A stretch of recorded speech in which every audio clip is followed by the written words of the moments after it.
আমার এই ছোট্ট ইউটিউব পরিবারে আমার সকল বন্ধুদের জানাই অনেক অনেক স্বাগত। আশা করি তোমরা সকলে খুব ভালো আছো, আর আমিও কিন্তু বেশ ভালোই আছি। 5:30 বাজে, তো আমি একটু রেডি হয়ে নিয়েছি, বাজারে যাব, কারণ ঐশীর খাবারটাও শেষ হয়ে গেছে, তো ওর জন্য খাবার নিয়ে আসবো। আর আমার ফোনটা না কয়েকদিন ধরে প্রচণ্ড ডিস্টার্ব করছে, তো সেটাও দেখাবো। আর একটা ফোন রয়েছে, তো সেটা দেখবো ঠিক হয় কি না। আর এই ফোনে না একদমই জায়গা নেই, কারণ ঐশীর ছবি আর ভিডিওতে আমার পুরো ফোনটাই ফুল হয়ে গেছে, আর ওগুলো না সত্যি একদমই ডিলিট করতেও ইচ্ছে হয় না। তো আর যদি ওই ফোনটা ঠিক না হয় আরেকটা মেমোরি কার্ড নিয়ে নেব, তো তার জন্য একটু বাজারে যাব। তোমরা ভিডিওটা শেষ পর্যন্ত দেখতে থাকো, আর যদি আমার ভিডিওগুলো ভালো লেগে থাকে ভিডিওগুলোতে অবশ্যই একটা লাইক কমেন্ট শেয়ার করে দিও।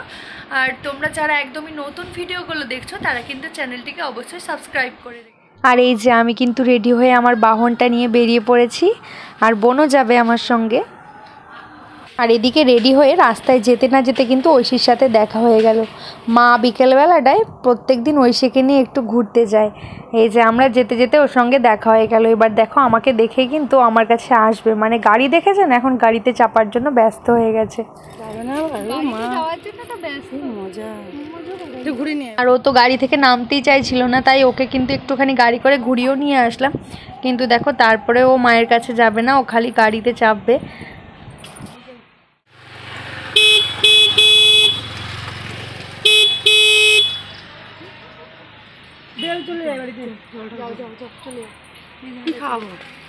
এই যে মা ঐশীকে নিয়ে নিয়েছে, কিন্তু ঐশী তো মায়ের কাছে এখন থাকবে না, আমার কাছে আসার জন্য ব্যস্ত হয়ে গেছে, কারণ গাড়ি দেখেছে। আর গাড়ি দেখলে তো মানে গাড়িতে ওঠার জন্য ব্যস্ত। মা তো জোর করে নিয়ে গেল, কিন্তু দেখো এই যে কান্না শুরু করে দিয়েছে। আর এত কান্না শুরু করেছে, তাই বাধ্য হয়ে আমাদেরকে ঘুরে আবার বাড়িতে আসতে হলো। দেখো তুই যাবি আমাদের সাথে বাজারে বাবাই? ঐশী তুমি যাবে মাম্মা? গাড়ি থেকে আজকে আর নামবে না। ওখানে ঘুরিয়ে অনেক কষ্ট ঐশীকে মায়ের কাছে রেখে এসেছি, আর ভেবেছিলাম তাড়াতাড়ি যাবো আর চলে আসবো, কিন্তু দেখো যেতে যেতেই অন্ধকার হয়ে গেল। তো যাই হোক, তারপর আমি আর বোন এই যে গাড়িটা নিয়ে বেরিয়ে পড়েছি। আর প্রথমে আমরা চলে যাব ফোনের দোকানটায়, কারণ আমার যে ফোনটা আছে একের, তো দেখবো সেটা ঠিক হয় কি না, আর ফোনের গ্লাসটাও চেঞ্জ করব। প্রথমে আমি চলে গেছিলাম মোবাইলের দোকানটায়, তো সেখানে গিয়ে ফোনটা দেখালাম, আর ওরা বললো যে ফোনটা ঠিক করতে মোটামুটি সব মিলিয়ে প্রায় 2,500 থেকে 3,000 টাকা খরচ হবে। তো সেটা শুনে ভাবলাম যে না, এখন আপাতত ফোনটা থাক, পরে দেখা যাবে কি করা যাব।